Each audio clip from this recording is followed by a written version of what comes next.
Parei de ouvir aqui.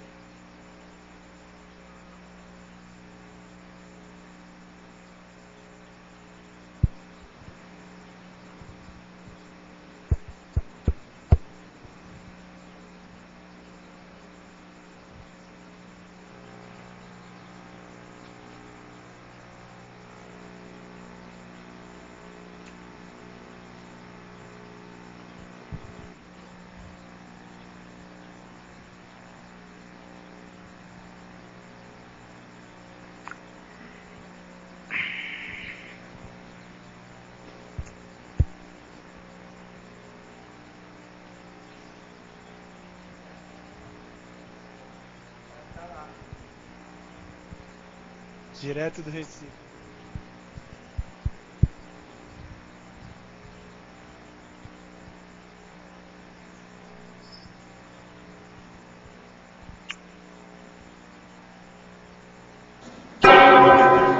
Tertúlia. Meu boa tarde aí para todos e todas. Hoje é dia 11 de outubro de 2011, terça-feira. O verbete é de número 2081. Ele tem 5 páginas, 47 elogios e 19 máximos. Chama a atenção que no detalhinho tem 13 máximos. O tema é consimonideica. A especialidade é a parapatologia. Quem redigiu o verbete aqui com muito critério foi a professora Maria Regina, do Recife, que vai falar aí pelo telão para a gente. Boa Definição. tarde. A consimonideica é a pessoa homo ou mulher absorvida ou monopolizada por ideia fixa e, em consequência, manifestante por meio da autopensalidade diuturna, única e repetitiva, com resultados em geral negativos para o alto desempenho evolutivo. A pensenosfera da consimonideica. O onopensene pessoal doentio ou nosológico gerado pela culpa, ressentimentos, queixas e mágoas. A repetição contínua do pensene dando a falsa sensação da ideia fixa ser pensenização normal.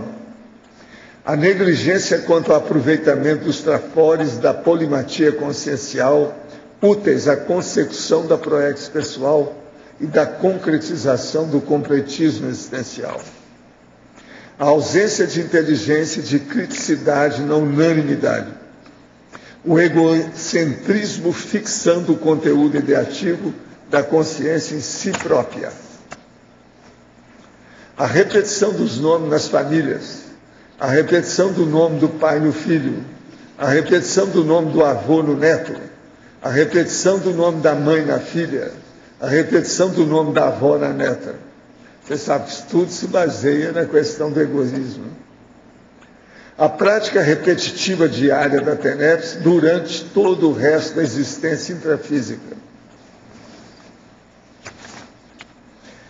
Na argumentologia tem o tópico da contrapontologia com 7 itens esclarecedores de atitudes antievolutivas relativas à consimonideica, seguidos, no caso aqui, de contrapontos pró-evolutivos.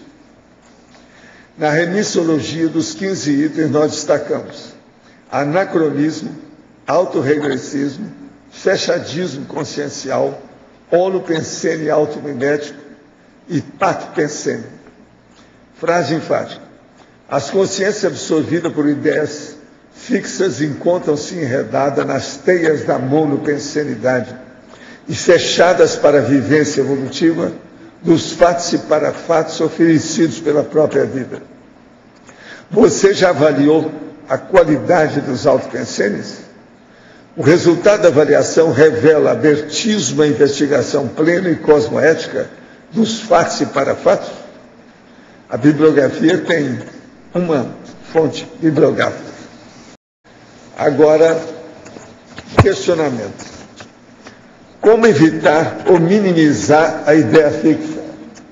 Agora nós temos que colocar a Maria Regina lá. Alô, alô, tudo bem com você? Firmona? Boa tarde a todos e a todas. Boa tarde, professor Valdo. Aqui a pergunta inicial é essa: como evitar ou minimizar a ideia fixa? Olha, tem uma série de atitudes e posturas, né, que a pessoa pode tomar, principalmente tendo uma vigilância diária da sua pensenidade, para ver até que ponto aquela pensenidade é uma pensenidade cosmoética, pró-evolutiva, ou se ela realmente é uma pensenidade estagnadora da evolução. E ao longo do Verdete tem algumas ideias aí que se colocam, né, para a evitação da ideia fixa. A questão da assistencialidade, a pessoa ser mais assistencial, sair do seu próprio ego. Então são questões que podem possibilitar a saída da ideia fixa. Agora, ó, a verbetógrafa. Parabéns pelas minúcias explicitadas quanto a este tema no seu verbete. A consimonideica ressomada hoje pode ser a consciência suicida de ontem, presa aos seus diálogos intraconscienciais. Como romper essa carapaça na qual a consimonideica se isola de tudo o que ocorre ao seu redor? Como acessar uma consi nesse estado? Olha, realmente a consi que é monoideica, a tendência é ela ser uma consciência parapsicótica, né? Se ela não resolver essas questões do monoideísmo, geralmente a ideia fixa é relacionada a algum conflito pessoal, ou entre a consciencial com a própria pessoa, então em relação a uma outra pessoa. Então, muito baseado em sentimentos, na questões do psicossoma. Aquele sentimento acaba vincando o psicossoma e essa consciência vai ser uma consciência parapsicótica. Então, o que a gente precisa, ao acessar uma consciência com ideia fixa, né, o que se tem que fazer é um esclarecimento e para possibilitar que ela tenha outras percepções, ampliar sua cosmovisão, para que ela saia desse emaranhado realmente. Em 2006, cheguei volitando numa escola extrafísica, local parecido com arena quadrada. Vi luzes brancas e sabia que eram consciências afins. Não havia ninguém lá. E fui entrando nos cômodos onde parecia ser local para acomodação. Fiquei doida para ficar lá. E de repente uma moça me disse para ir embora, pois não precisava ficar ali. Lembro de ver arquivos de aço e próximo ao escritório do diretor do local. Nessa mesma época tive um sonho com nave especial. Ela estava solta no espaço sideral, onde podia ver a escuridão do universo e estrelas. Lembro que a nave tinha base preta, pilares vermelhos e laterais transparentes. Havia outra pessoa comigo, mas não me lembro quem. O senhor pensa que isso possa estar relacionado ao meu amparador ou amparadora na tentativa de lembrar o curso impermissivo? Esse sonho com a nave pode ter relação com o pandeiro? Conheci a Conscienciologia em 2010 e estou na primeira turma de Verbetógrafo online. Tenho 34 anos e sou geóloga no Mali, na África Ocidental. Ela mora lá, ela é da África.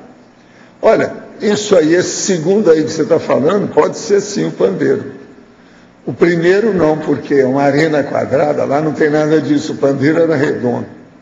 Agora, o segundo aqui pode ter alguma relação com isso, do jeito que nós falamos aqui ontem, com aquela situação. E outra coisa, você está falando aqui que as laterais eram transparentes. Era mais ou menos isso. Agora, lá dentro é muita coisa viva. Parecia que você estava numa primavera lá dentro. As cores primárias muito vivas. Em parte é isso que ela está falando aqui. Agora, o caso todo é o seguinte, você tem que estudar cada sua idade. Ele existiu até 1985. Se de ver quando é que você teve isso. Que o pandeiro foi destruído em 1985. Agora aqui, a verbetógrafa. Gostaria que explicasse a repetição de nomes entre uma geração em outra ou até pulando gerações. Primeiras linhas da fatologia, página 36. Como esse fato leva ao monoideísmo? E a repetição das profissões da mesma família? Tem o mesmo nome do meu avô, cheguei a conhecer pessoalmente. E vem de uma família ligada à área da saúde, médicos e farmacêuticos. E não vejo nada de negativo nesse fato. Como isso levaria ao monoideísmo? Na realidade, é uma associação, né, que está sendo feita aí em relação ao monoideísmo, dessas repetições. Pode ser, né, uma repetição positiva, quando a pessoa faz um trabalho assistencial. No caso, por exemplo, uma pessoa que é médico em várias existências, pode ser positivo, mas pode ser também uma atividade repetitiva negativa, à medida que a pessoa já tem um domínio daquela atividade, não é uma atividade tão assistencial, tão necessária, que seria mais interessante ele abrir outras possibilidades de atividade, né? Essa repetição também nas famílias em relação a uma profissão é muito comum. Às vezes pode representar um pouco o comodismo das pessoas. Eu tenho observado, por exemplo, quando eu passo assim numa rua, no edifício, vejo lá uma clínica que tem o nome de 6 médicos com o mesmo sobrenome. Então, na realidade, isso aí pode ser um comodismo. A pessoa, meu pai é médico, já tem um consultório, já tem uma clientela, então também vou ser médico. Então, às vezes é uma orientação que a pessoa poderia estar fazendo uma outra atividade dentro da sua PROEX e está seguindo aquela profissão, no caso do pai ou da mãe, né? A gente vê muito isso nessas profissões, advogado, médico, dentista. Eu tenho observado muito essa questão de várias pessoas com o mesmo sobrenome no consultório. Alô? Eu quero lembrar que na minha casa, o meu pai e minha mãe, eles tiveram 3 filhos homens, com o nome de Valdo, Walter e Vando. A hora que eu fui mostrar isso para uma amiga minha, ela falou assim, que falta de criatividade. Eu virei para ela e falei assim, não, eu acho que até uma boa criatividade. Para a época e o local que era, tinha muita criatividade. Vamos pensar bem com calma, não é bem assim. E outra coisa, isso são costumes, né, culturais. O interior tem muito disso. Estava querendo ajudar uma pessoa a quem matriculei no CPC aqui no Rio. Ela já tinha assistido a 3 palestras e, como tivesse gostado, resolvi matriculá-la para que eu fizesse o referido curso.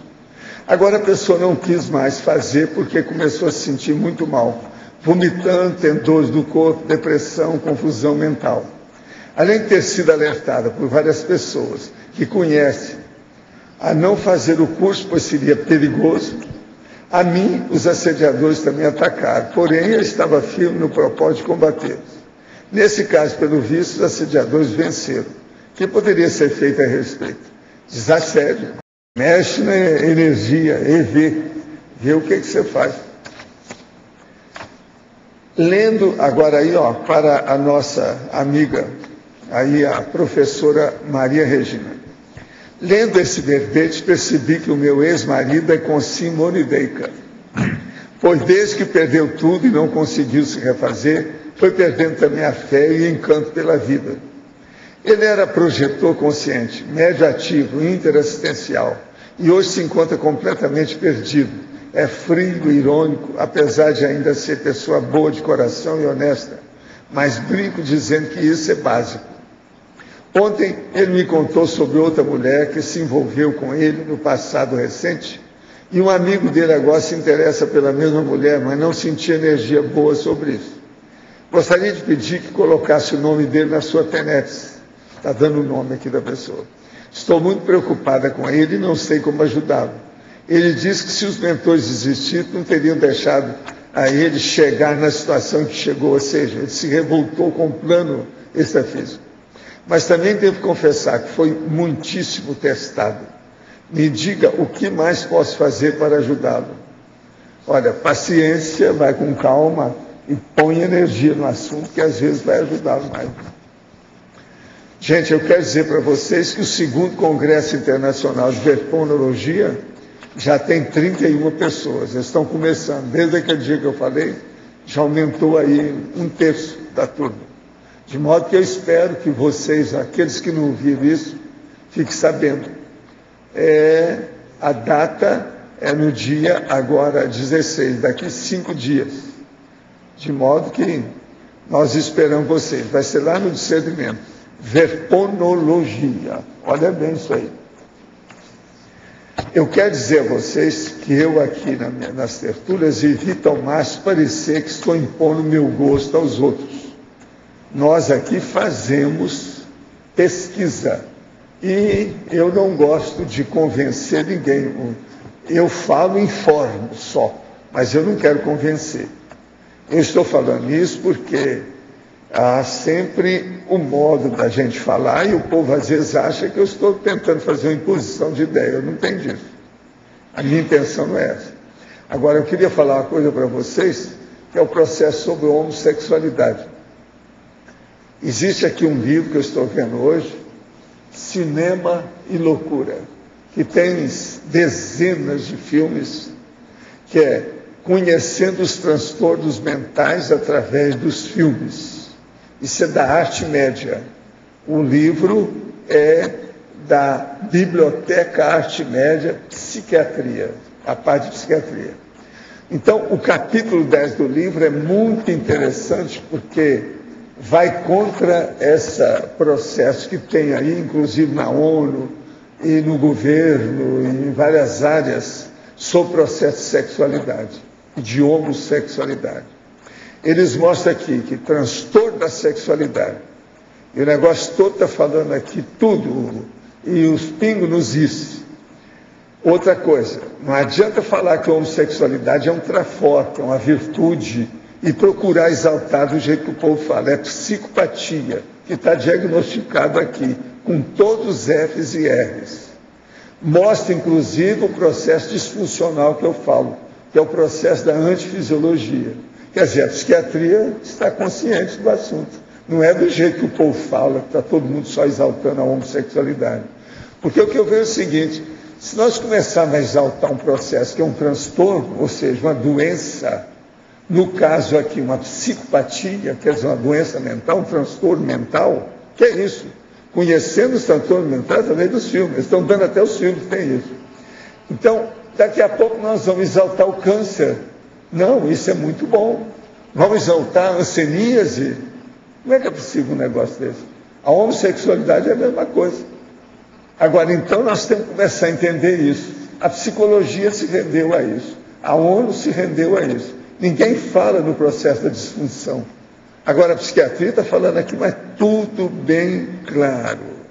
A distinção entre o processo de sexo e gênero, transtorno da identidade de gênero, com todos os detalhes. Outra coisa que tem, disfunções sexuais, com tudo quanto é detalhe, mostra, tem aqui bibliografia, tem a filmografia, e as parafilias. Parafilia é um nome que eles arranjaram bonitinho, que antigamente era, vocês sabem que o negócio era muito pior, né? O nome que eles usavam aí era pejorativo, a conotação, que era perversão sexual. Agora eles arranjaram o nome de parafilia. Mas agora, na questão do transtorno da identidade de gênero, tem um quadro aqui que é muito elucidativo. O quadro tem 49 itens diferentes. São 6 processos que diz o seguinte: escala para avaliar a identidade de gênero proposta por Harry Benjamin, adaptação Sader, 2004. Ele tem a designação, o sentimento quanto ao gênero, o hábitos de vestimenta, preferência sexual, uso de hormônios e cirurgia para mudar de sexo. Tudo com respeito ao processo da homossexualidade aqui, na questão da identidade de gênero. Então, por exemplo, aí precisa ver o que vocês querem estudar. Então, existe exatamente 6 tipos dessas personalidades dentro da psiquiatria. Tipo 1, pseudo-travesti. Tipo 2, travesti fetichista. Tipo 3, travesti verdadeiro. Tipo 4, transexual não cirúrgico. Tipo 5, transexual de intensidade moderada. e transexual de alta intensidade. Quer dizer, os meus amigos aqui, eu vou começar a perguntar, onde é que você está aqui?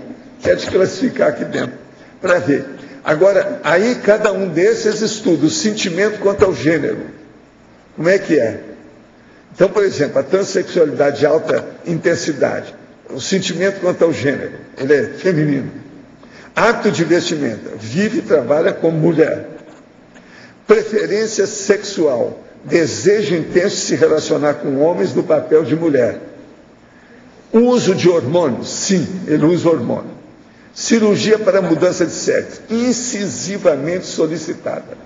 Quer dizer, esse eu estou mostrando o último tipo, agora tem todos eles aqui. Por exemplo, o travesti fetichista, é o número 2. Sentimento quanto ao gênero, ele é masculino.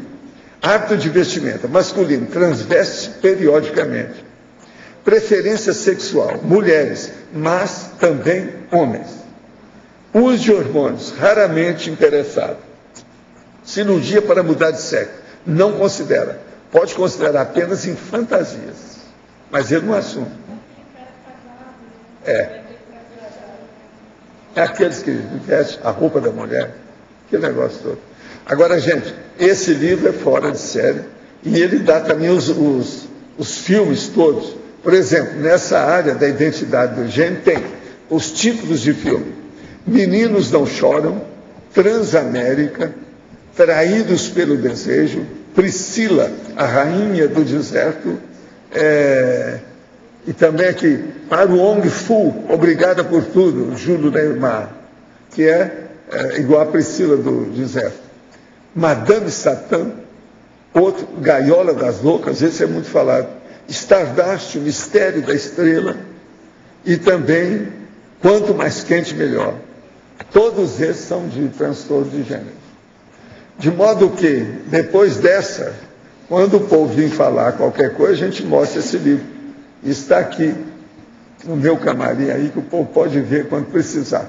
Cinema e Loucura. É J. Ladeira Fernandes e Eli Cheniot. Arte Média. Biblioteca, Psiquiatria. Com isso a gente esclarece muito isso aí que o povo pergunta. Eu não sou contra o homossexual, tenho um monte de amigos meus. Agora, o que nós precisamos é de fazer esclarecimento, que é Tales. Mostrar essa realidade, como é que é, sem sair da realidade. A pessoa que só pensa em conscienciologia seria um paradoxo ou se encaixaria no verbete? Isso é para a nossa Maria Regina. É o seguinte, é um paradoxo, né? Porque inclusive está colocado aqui na paradoxologia, que é a ideia fixa centrada na autoevolução. Na realidade, a diferença da pessoa que centra a sua ideia num processo evolutivo, ela é diferente da pessoa da ideia fixa que não tem um foco. A pessoa que centra tem a ideia fixa em relação à evolução, em relação a se tornar um desperto, em relação a fazer 20 EVs diários, na realidade, essa ideia ela tem um foco. Então, ela não fica aquela ideia fixa que não deixa que outras ideias também, a pessoa tenha outras ideias. Porque, na realidade, no processo autoevolutivo, ela vai ter que ampliar para conseguir atingir essa meta, que a princípio parece contraditoriamente uma ideia fixa, ela vai ter que ampliar suas ideias e trabalhar muito para conseguir atingir esse foco. Então, a diferença da ideia fixa patológica da ideia fixa pró-evolutiva é a questão do foco da pessoa ter uma meta. Paulatinamente, vou deixando de ter problemas de convivência com as consciências monideicas, que são a maioria das pessoas que compõem a socin doentia, e confundem meu isolamento autorreflexivo com algo totalmente nocivo. Diante disso, deixo de ser esquisito e reservado, exercitando o EV diariamente. Pergunto, a mudança de temperamento seria a principal crise de crescimento para alcançarmos uma evolução consciencial?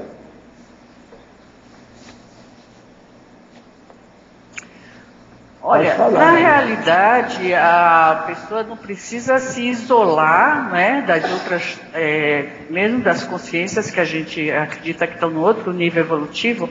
Na realidade, o isolamento dela não é benéfico, porque ela, nesse processo das relações com as pessoas, é que ela vai poder também se ver e trabalhar até no sentido de mudar o seu temperamento. Então, o processo de isolamento, porque a pessoa se sente que está, né, trabalhando algo que é mais importante do que a maioria das pessoas da sociedade que estão nesse processo de robotização, na realidade a gente pode mostrar que tem outras formas de se viver. A partir do seu exemplo, essas pessoas, você vai possibilitar que essas pessoas também se modifiquem. Então, o isolamento não é uma condição favorável. O senhor poderia explicar como fazer o banho atlético? Já foi citado em tertúlias passadas. Já expliquei isso também mais de uma vez. O banho atlético é o seguinte: você toma o banho fazendo ginástica ao mesmo tempo e fazendo também massagem na hora que você vai se ensaboar, etc. Tal. Agora, isso tudo depende do que a pessoa faz. É bom ele estudar o que é a ginástica calistênica, que ajuda na questão desse banho. Isso aí ajuda muito. Uma pessoa pode fazer debaixo do próprio chuveiro, levanta, suspende, mexe com os braços, depende do tamanho do chuveiro da pessoa. Se a pessoa tem um box pequenininho, não pode fazer isso. O meu banheiro permite fazer uma opção de coisa. Não foi feito de caso pensado. Então, tem que estudar isso. Então, é a parte atlética com banho. Agora, quase sempre nessa época que é mais quente, a pessoa vai sair disso transpirando. Vai sair do banho transpirando. É preciso ir com calma, tem que ver como é que fica isso. Mas agora, outra coisa. A água ajuda na questão de energia e na limpeza do corpo. Então, aciona mais o processo da psicomotricidade da pessoa para fazer a ginástica. Vale a pena. Ela se sente muito melhor depois.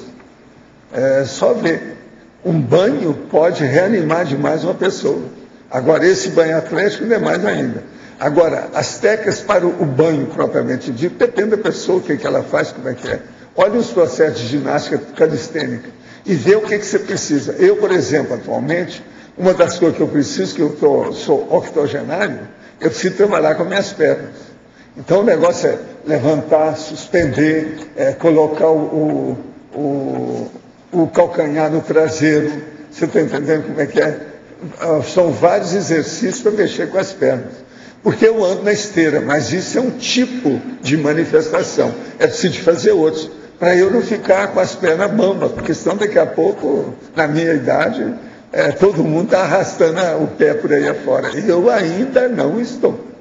Entendeu? Eu acho que é por causa do banho atlético e do exercício que eu faço.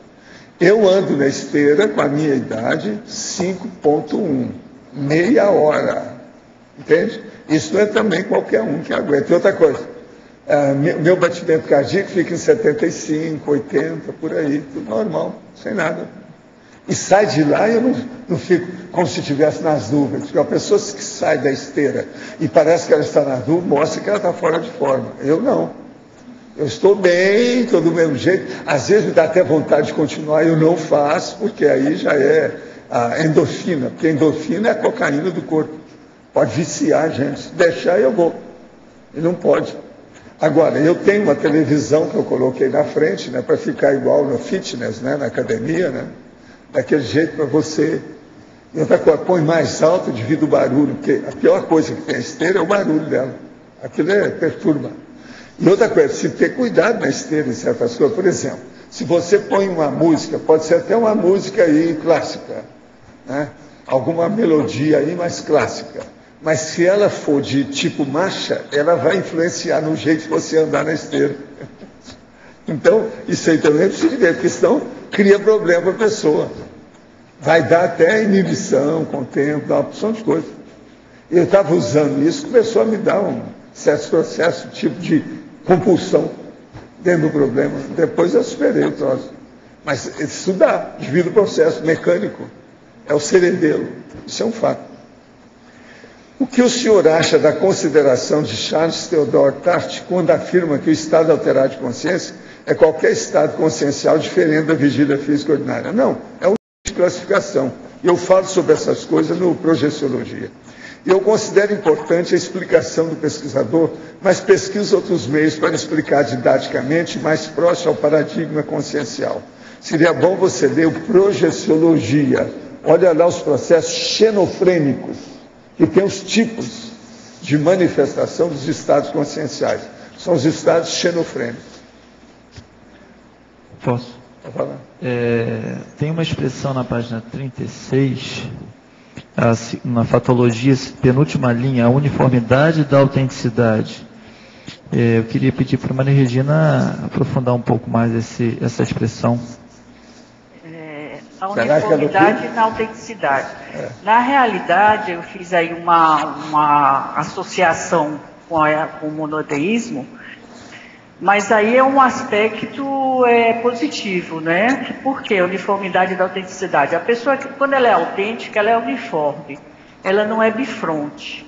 Então é nesse sentido que a autenticidade é uniforme. Não sei se esclareceu. Entendi. Obrigado. Eu gostaria de perguntar, na sinergismologia, o último item.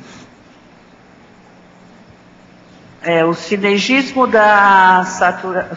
sadio da saturação mental, aprofundamento pesquisístico. É isso? Isso, sim. É o seguinte, como eu falei, né, a ideia fixa você pode ter ela tanto patológica quanto a ideia fixa você centrada em algo produtivo. Então, nesse caso aqui é o sinergismo. A saturação mental, na verdade, é você estar lá indo ao máximo, aprofundando numa ideia, que faz parte da questão da pesquisa, é quando você se concentra num tema, né, e aprofunda, fica presa àquela ideia, só que no sentido positivo, né? Ela favorece o aprofundamento da pesquisa. Evidentemente que todo aprofundamento pesquisístico, na realidade, quanto mais você vai aprofundando o tema, você vai ampliando a sua visão em relação a esse tema a partir das associações de ideias. Então, é um processo que aparentemente de ideia fixa, mas na verdade é uma ampliação da ideia que você vai chegar numa cosmovisão, né? Sim, esclareceu? Sim, eu achava que ia propiciando as neossinapses. Também. Uma outra pergunta, efeitologia, o item, o efeito da interassistência na profilaxia da ideia fixa. Certo. Aí é o seguinte, é a questão a pessoa com ideia fixa, no sentido da ideia fixa patológica, né, que ela está voltada para o seu conflito íntimo,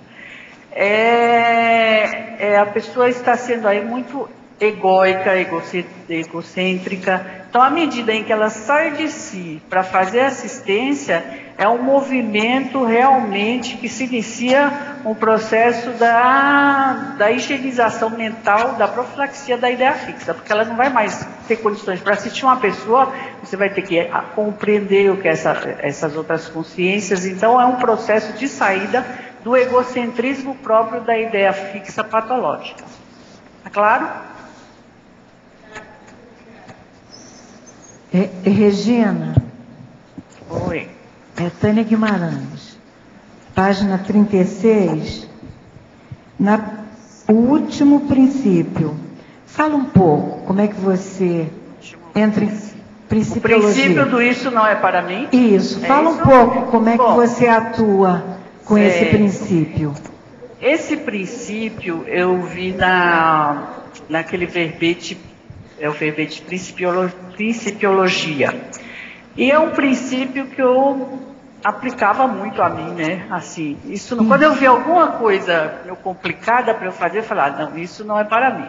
Então era um certo comodismo que eu colocava e também uma autossabotagem, né? Isso não é para mim fazer, então eu não vou nem me movimentar para fazer isso, né? Então, um exemplo que eu poderia pensar assim, não, eu apresentar um verbete na tertúlia, isso não é para mim. Então, eu não ia nem me movimentar, né, fazer um esforço para fazer isso. Então, eu coloquei esse verbete esse princípio muito nesse sentido. Agora, esse princípio também você pode pensar por outro lado. Isso não é para mim quando você, por exemplo, recebe um convite aí para se compactuar com outras pessoas com ação anticosmoética ou algo que você está desviando da sua PROEX e você tem lucidez para isso, você pode também dizer, não, isso não é para mim. Então, eu vejo nesses dois sentidos. Está claro? Está claro, está claro. Maria Regina, é o Arlindo. Sim, Arlindo. Tudo bom? Na síndromologia, a segunda síndrome, a síndrome obsessiva compulsiva, o TOC, né? Você podia aprofundar? Sei. É na página 37, síndromologia. Isso aí é a questão das compulsões, né? Que ela vai desde uma mania, um hábito assim mais arraigado, que não seja tão aquela rotina útil, até a própria síndrome mesmo considerada patológica da pessoa que tem uma série de compulsões, né? Como eu não sou dessa área de psicologia, eu fiz essa relação com a ideia fixa, mas eu não tenho assim um conhecimento profundo da questão do toque, mas eu vi nesse sentido assim da pessoa ficar presa a manias, né? A condições realmente dessas questões de compulsividade, inclusive a compulsão pelo trabalho, a compulsão pela organização, tem gente que tem mania de limpeza, de organização ao excesso, né? O perfeccionismo quando ele passa a ser improdutivo na realidade, então é mais nesse aspecto. Não sei se está claro para você, acho que os psicólogos poderiam ajudar melhor essa questão dessa síndrome. Eu não sei se seria que a pessoa repete certos procedimentos. É a repetição. Deve repetir, né? O mesmo procedimento, talvez. Na realidade, toda essa compulsão é uma repetição daquele procedimento. Nesse sentido que é a ideia fixa. Agora, a repetição é patológica, né? Okay, porque obrigado. Você tem a repetição da rotina útil, que você faz determinadas atividades repetitivamente, porque aquilo é importante para você fazer outras coisas, é a questão da auto-organização. E chega ao ponto, e esse é o outro lado, mas nesse sentido da repetição. Tá, obrigado. Claro? O senhor disse que as consciências livres e os serenões não podem prever o futuro a longo prazo. Então, como Nostradamus pôde prever? Como é o senso de humor dos evoluciólogos e serenões que o senhor já constatou? Já viu algum de bom e mau humor? Olha aqui, vamos entender bem isso. Primeira coisa, consciências livres e serenões, eles não podem prever, por exemplo, o que vai acontecer com todo o cosmos no fim da história. Isso é que é a longo prazo. Agora, isso de prazinha assim, eu já expliquei que eles veem com muito mais tranquilidade que eles estão vendo de fora, sobrepairando o processo. Nostradamus só previu coisa assim, ó, daí a pouco. O mais é porque estava dentro da esteira de acontecimento, mas isso não é nada. O que é que são 500 anos? Não é nada. O problema nosso é ver. Eu quero saber o seguinte, para onde vai o cosmos? O que acontece com isso? Isso também não me interessa. Chega num ponto que não interessa. Agora, senso de humor. A tendência de todos eles é serem tranquilos, evoluciólogos e serenões. Eles não têm essa conflitividade que a maioria tem. Eles têm anticonflitividade. Pensa nisso, que aí você vai ver que a pessoa está sempre bem, de bom humor. O processo todo é esse. A verbetógrafa. O contexto da família, com área de trabalho no ramo da saúde, não poderia ser um grande aporte? Poderia detalhar mais? Pode ser um grande aporte à medida que essa área de saúde é uma área assim, especial para assistência, né? Então, realmente, muitas vezes a pessoa está repetindo aquela atividade, mas é benéfica. Agora, a pessoa, cada um é que tem que ver exatamente se aquilo que ela está fazendo está sendo realmente produtivo, benéfico. Ela tá se sentindo bem naquela atividade, senão pode ser o momento dela passar para uma outra área de atividade. Isso cada caso vai ser um caso, cada pessoa tem que analisar a sua situação. E evidentemente que a área de saúde, a gente inegavelmente é uma área que é de muita assistência, principalmente nesse país, né? Quando estive aí em julho e dormi no Village, tive uma projeção lúcida na qual eu e outras pessoas tivemos aulas sobre volitação. Tínhamos que ser mais acelerados do que o animalzinho que corria abaixo de nós. Em determinado momento, a velocidade era tanta que capotamos.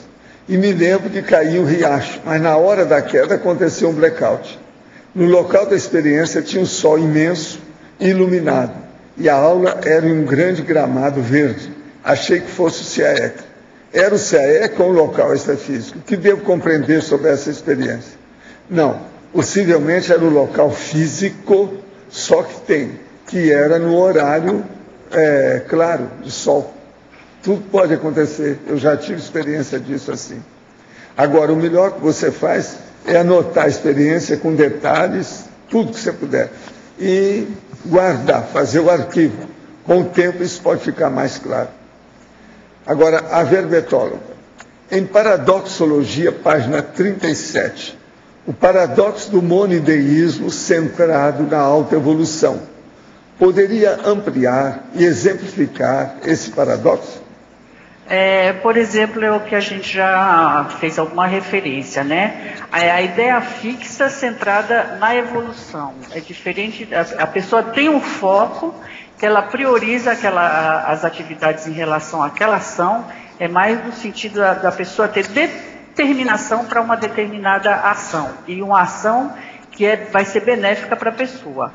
É diferente da ideia fixa, que a pessoa não tem foco, ela está na realidade, ela está perdida. Então, nesse sentido, o paradoxo é a ideia fixa da pessoa, embora seja a ideia fixa para pró-evolutiva. Não sei se explicou aí. Qual foi a razão parasocial do término do pandeiro em 1985?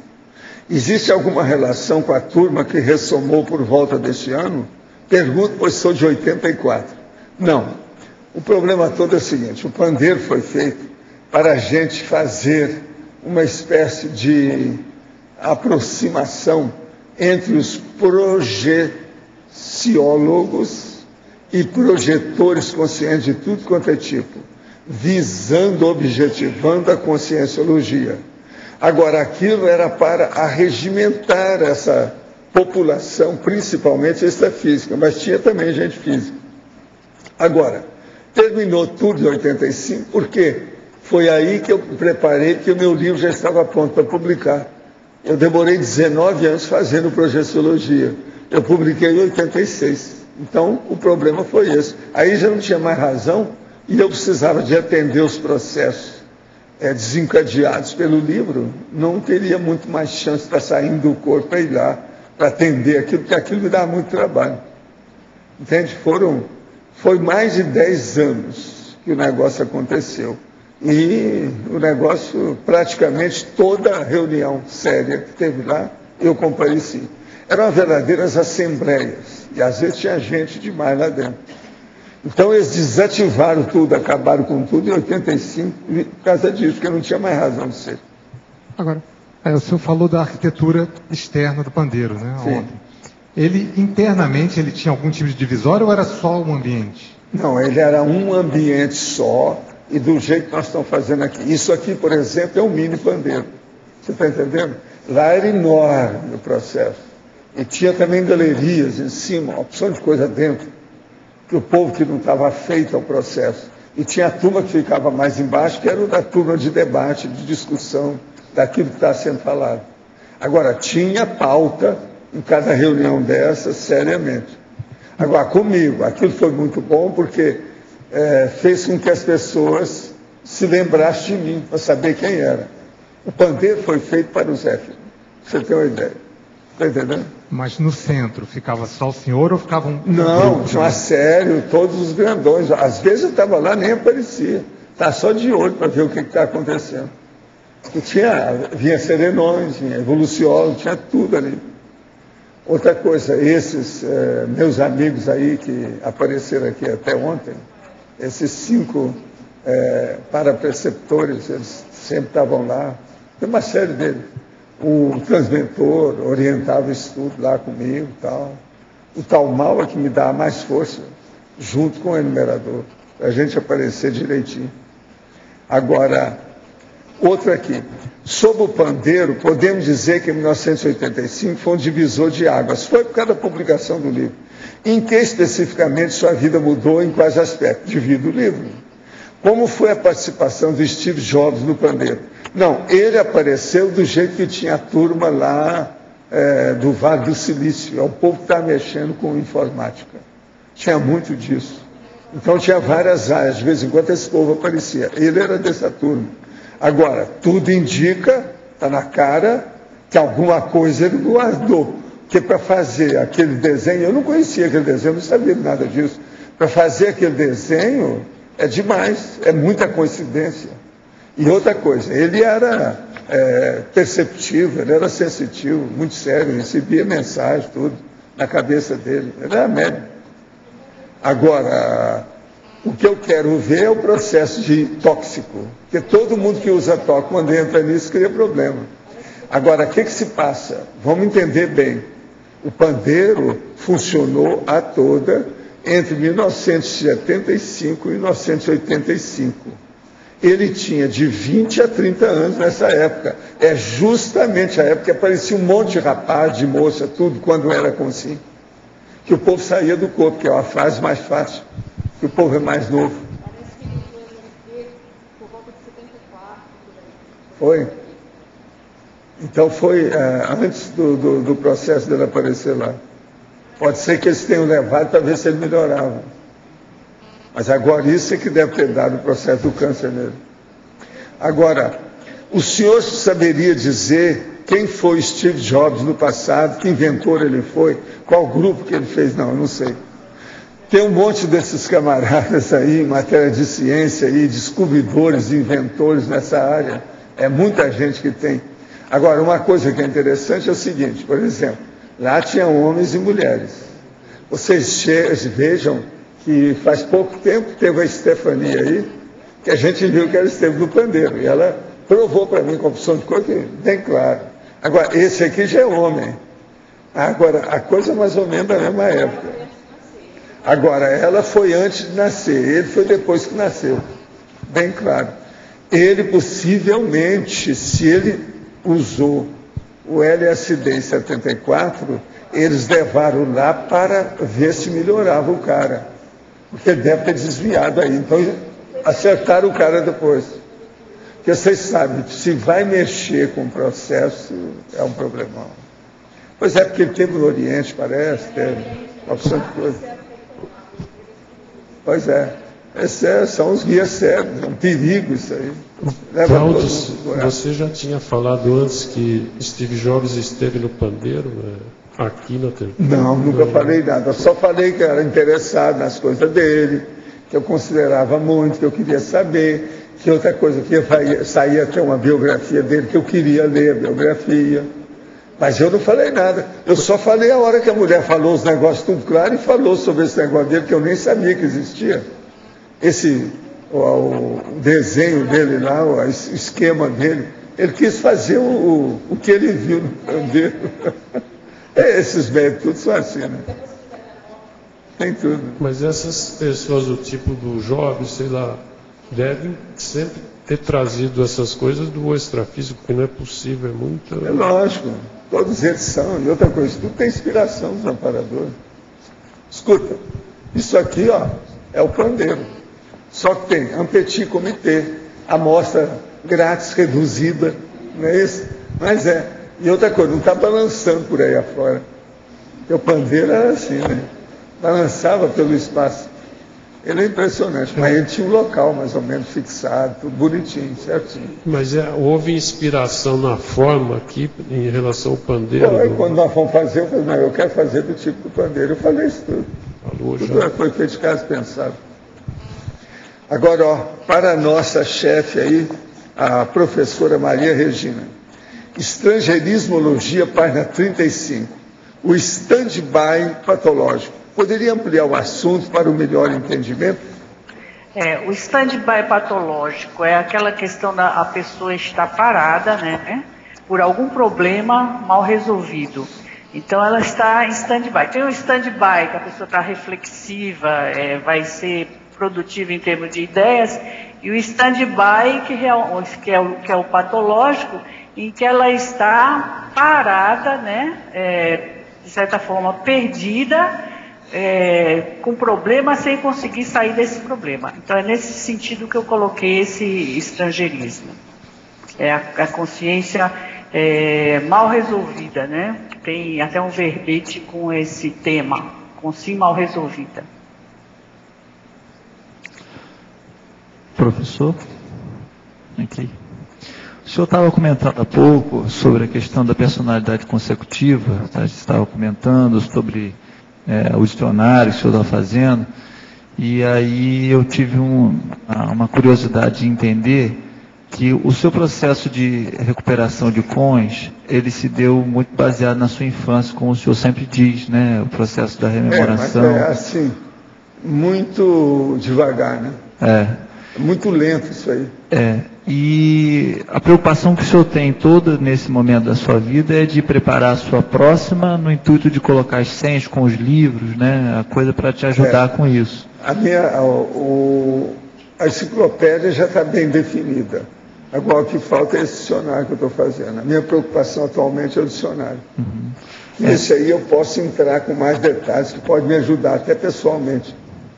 Essa sua vida atual, as recuperações de cons não foram através dos livros que o senhor fez no passado, foram basicamente... Não, teve uma coisa ou outra, mas assim, não chega nem a 0,5% de influência. O meu processo maior, eu já expliquei isso, é um processo do Zéfiro. O que me ajuda nessa história, que ajuda o Valdo, é o Zéfiro. Mas tudo é bobagem. Porque o Zéfiro é que estudou muito, durante muito tempo, o processo das associações de ideias. E a associação de ideias é básica nesse processo todo. Então, você pega a associação de ideias, coloca isso na retrocognição e veja isso do ponto de vista da panorâmica, da cosvisão. É isso aí que é a coisa mais forte do Zéfiro. Ele estudou isso demais. Agora, eu comecei a ver que eu tinha isso desde pequeno. As retrocognições começaram quando eu tinha 3 anos. Agora, o processo meu do parto laborioso e o negócio de rachar minha cabeça, aquilo me piorou por um lado e me ajudou por outro. Eu amadureci mais depressa. Isso aí influenciou demais. Outra coisa também, devido a esse caso de eu ter tido a ama de leite, você está entendendo? A segunda, aquilo também me ajudou na questão de fortalecer o processo do corpo. Entendi. Isso aí são casos que ocorreram. Agora, eu sou obrigado a reconhecer uma coisa, me ajudar demais nisso tudo, né? Eu sabia que eu poderia entrar em algum acidente mais sério, biológico, na hora de nascer. A gente já sabia porque a minha mãe estava separada do meu pai fazia 11 anos, 11 para 12 anos. Então isso já era esperado. Mas agora, ninguém estava esperando. E outra coisa, eles estavam segurando tudo também para não dar uma eclâmpsia nela, alguma coisa que matasse a mãe, que aí ia criar problema. Porque ela era o fulcro do meu processo de infância. Era minha mãe. Eu sabia disso. Agora, eu só vim a ter certeza disso quando ela começou a ler e escrever comigo, né? Me ensinar a ler e escrever. Era para 4 para 5 anos, eu já sabia tudo. Então ela começava a me dar tudo que fosse um chamarisco, que me aumentasse a curiosidade, que me incentivasse para estudar. Então me ensinava charada, salto de cavalo, aqueles negócios que tinha, enigmas, e a carta enigmática. A carta enigmática ela gostava demais. Então, com o tempo, eu comecei a fazer isso melhor do que ela. 3 meses depois. Então, era para mim elevar o ânimo. Falei assim, você é melhor do que eu. Da agora para frente, é só você que faz as cartas. Então, ela foi me ensinar o que era epistológrafo, que é o cara que é missivista. A gente gostava muito dessa palavra naquela ocasião, missiva. Hoje em dia só fala em carta, ninguém fala em missiva. Mas o negócio é missiva. que isso tem uma relação com mensagem, com as coisas todas. Então ela me ensinou isso tudo. Aquilo me dava um gabarito, eu menino, eu dava muito valor para aquilo. E outra coisa, eu gostava mais de livro, de estudar, de escrever, de desenhar, que eu fazia história em quadrinhos, para você ter uma ideia. Você está entendendo? Então, eu gostava mais do que isso do que o resto. O meu questionamento gira em torno do livro enquanto cápsula do tempo, porque... É o quê? Enquanto cápsula do tempo, que na Sim. medida que o senhor já teve Por exemplo, contato todo com mundo está falando que o livro vai personalidades... desaparecer, mas não vai desaparecer assim tão fácil. Tudo que eles falaram do passado que desapareceu está existindo até hoje. Outra coisa, os filmes que eles fazem, eles precisam dessas coisas todas, eles não podem morrer. Olha o tanto de filme que os caras estão datilografando com máquina daquelas antigas. Olha o tanto de carro velho, de mais de século que aparece nos filmes. Então, esse negócio todo, a cápsula do tempo, com livro, isso vai longe, ó. Não vai morrer tão cedo, bobagem esse negócio todo. Historicamente é impossível acontecer. Entendi, não, concordo. Agora, o que se passa? Nós já estamos com o CD-ROM. Nós já entramos na realidade virtual e na escrita virtual, na comunicação, na mensagem virtual. Mas para mim, isso é pouco. Eu quero ver um negócio com um livro mesmo, e capa dura, sério. Que livro meu que aguentou mais tempo são aqueles que tinha cadeado e que fechava aquele livrão grosso, tudo preto, capa dura, aquele negócio todo, de madeira até, e com cadeado. Eu vi livro meu nessa vida desse jeito. É que na ocasião eles queriam $5 mil para o livro para não entrar no leilão. Eu fiquei quieto.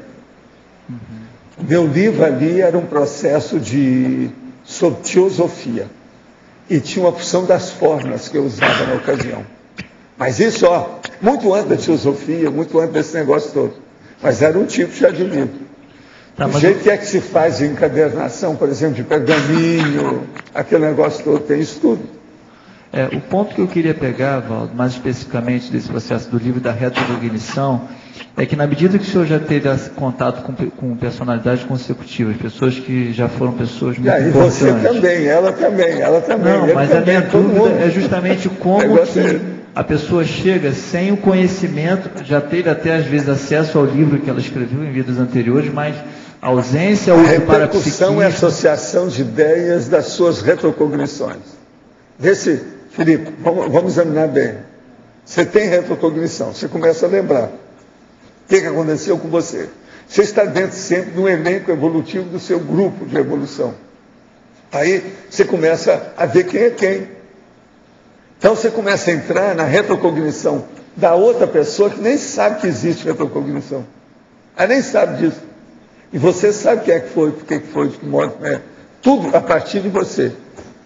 Então, a retrocognição é um fator desencadeante para isso tudo. Você entendeu ou não? Eu entendo. O Zéfiro viu isso muito cedo, há muitos séculos.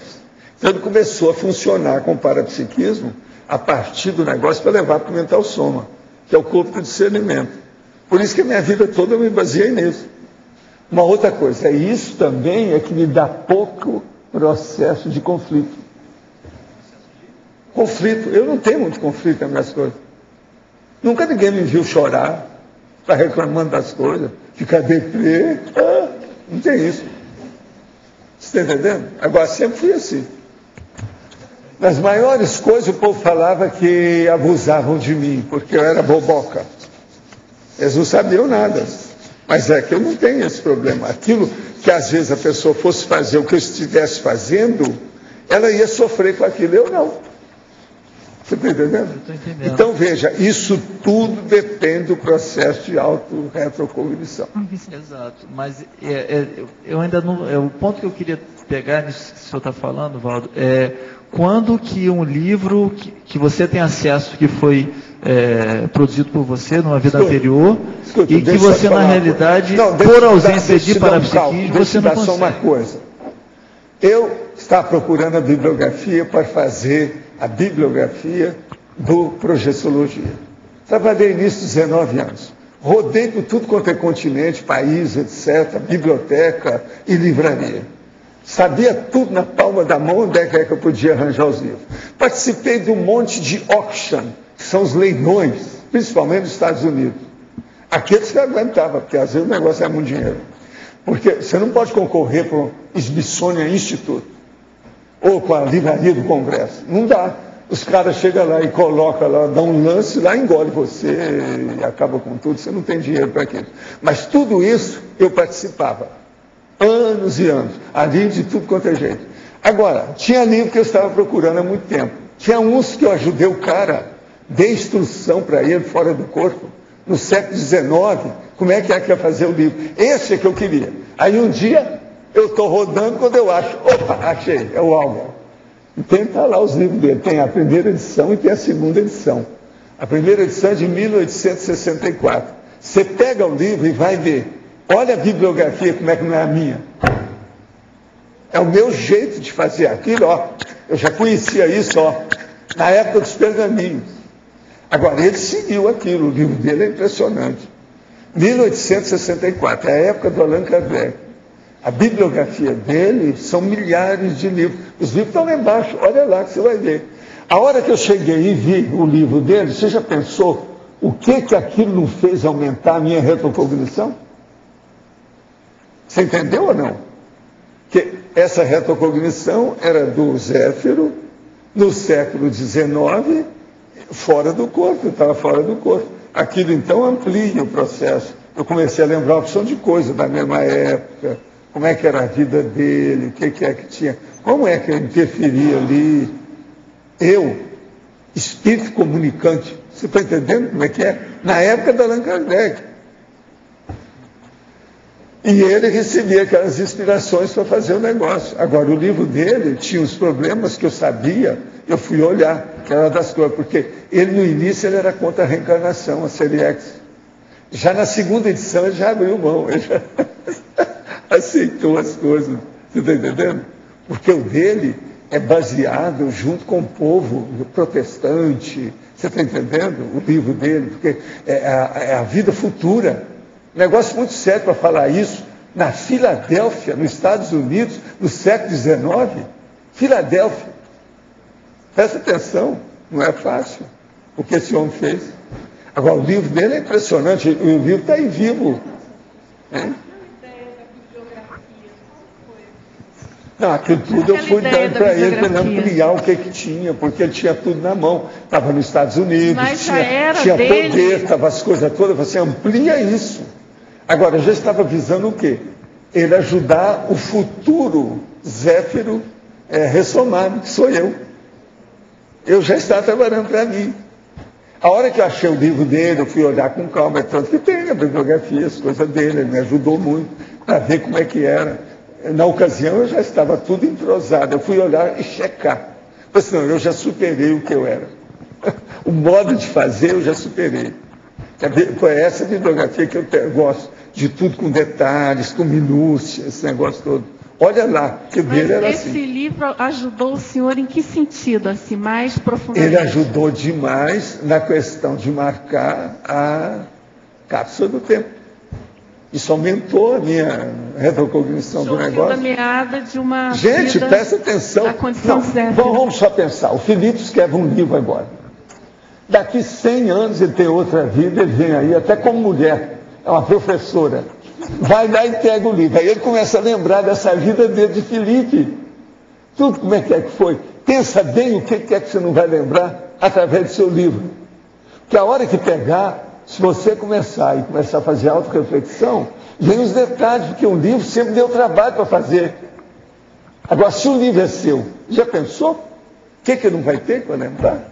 Raciocina o negócio da cápsula do tempo. É o que eu estou tentando fazer. Vamos ver se nós conseguimos 500 autores aqui na enciclopédia. Isso já vai ajudar muito. Mas o que eu questiono, Valdo, é quando o livro é uma cápsula do tempo para você, mas não é para mim por ausência ou por debilitações para o seu vai ser para você e todo mundo aqui vai ser. Esses autores todos, que nós já temos mais de 50 aí, eles vão ter esses livros na cápsula do tempo. Eles vão lembrar disso. Por quê? Há agora um elemento a favor de vocês, que eu não tinha, mas vocês têm. Qual que é? Grupo Karma. Gente, são coautores, já tem 103 comigo. Essa edição aí, ó, que nós vamos publicar agora, tem 103 autores, comigo 104 autores, são coautores. Pois é, 103 publicados. Pensa bem. Isso vai ser um desbronco. E outra coisa, a pessoa não vai ficar só no verbete, ela vai fazer livro. Então o livro vai puxar mais ainda. Como é que fica? E outra coisa, isso aí não vai morrer assim tão fácil. Fazer uma enciclopédia sobre processo de consciência, usando todos esses termos modernos e avançadinhos das respostas. E com mais de 100 autores, você acha que isso vai morrer fácil? Isso não é um livro comum. Pensa bem, agora eu já posso falar isso, que já está publicado. Como é que fica? Não vai jogar fora esse fácil. Agora, encadernado desse jeito, você acha que eles vão queimar isso fácil? Como é que fica? As roupas usadas pelas consciex das comunex avançadas são como os mantos brancos mostrados no filme Nosso Lar, ou são iguais às roupas das consciências intrafísicas? Não, varia o infinito. Tem gente que sai do corpo de pijama. Tem que ver com calma. É bom examinar no Projeciologia vestes extrafísicas do projetor, que você vai entender mais a situação. A verbetógrafa poderia exemplificar no detalhismo, página 37, binomiologia, final da terceira linha, o binômio apego-desapego? A relação desse binômio com a ideia fixa é a questão do apego. A pessoa com ideia fixa é a pessoa apegada a alguma coisa, a ideia, a ela própria, não é?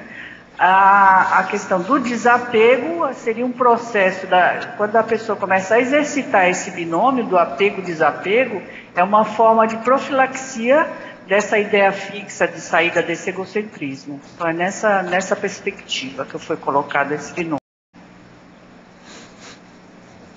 O senhor poderia falar sobre os 5 preceptores e onde eles estão? Estão ressomados? Como eles são? Qual a diferença, a divisão de tarefas e funções que eles têm? Não, eles estavam aqui ontem, eles são conscientes, e eles não ressomaram. Agora, esses aí é gente que eu trabalhei com eles muito tempo, e eles ajudaram na questão do pandeiro.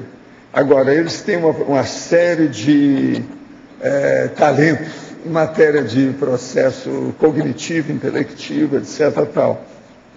São as cabeças. Agora, atualmente, eu nem sei o nível, como é que eles são para classificar do ponto de vista evolutivo. Isso teria que ver. Agora, eles são fora de série. Eu jamais esperaria que eles fossem aparecer aqui do jeito que eles fizeram. Já faz quanto tempo que eles apareceram a primeira vez? Você estava aí no dia que eu falei? Já faz, né? Em junho desse ano, durante um sonho, me senti atraída magneticamente por um local, igual que o senhor falou ontem na tertúlia, local onde o Steve Jobs havia arquitetado. Na sequência, eu conheci a Conscienciologia. O senhor poderia me ajudar a explicar esse fato?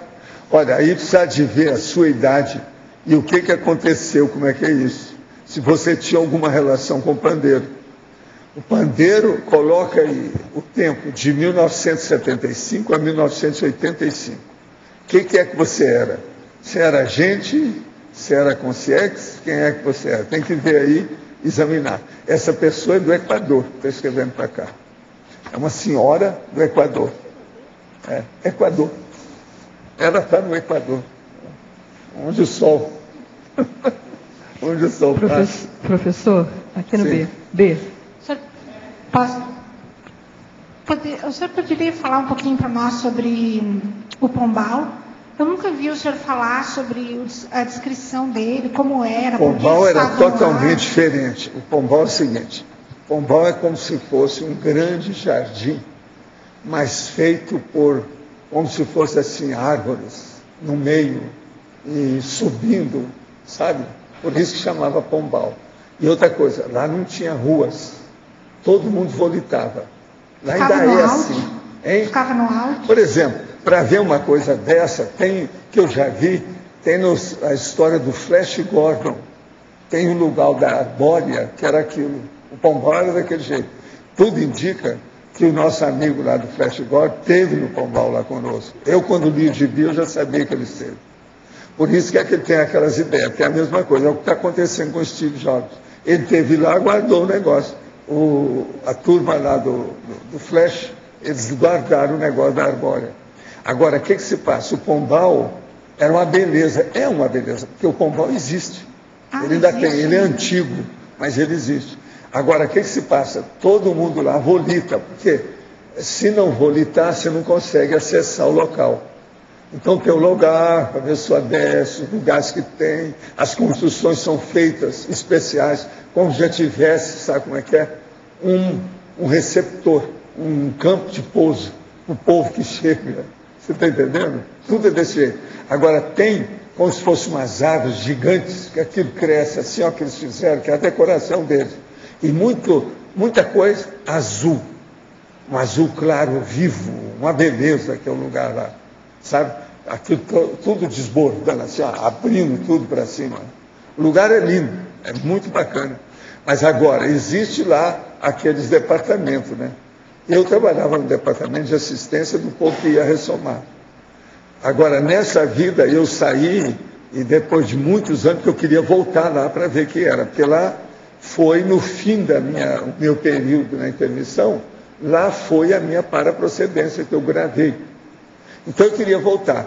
Mas quando eu voltei lá, para mim, até um certo ponto foi uma decepção. Porque já não tinha mais nada meu. Eu encontrei lá uns bichinhos que eu conhecia, que era da minha época, e tinha a enfermeira básica, que era do meu povo. Mas ela foi boa porque ela me deu informação do povo todo, como é que era. Esse foi embora, o outro aconteceu, o outro não sei o quê. Todo mundo já tinha sumido de lá. Porque lá era só assim, um período para a pessoa sair. Era uma fase de transição, um processo transitório. Existe um indicador que os projetores hoje, que têm facilidade com a projeção consciência, tenham passado por lá? Aqui tem um monte de gente.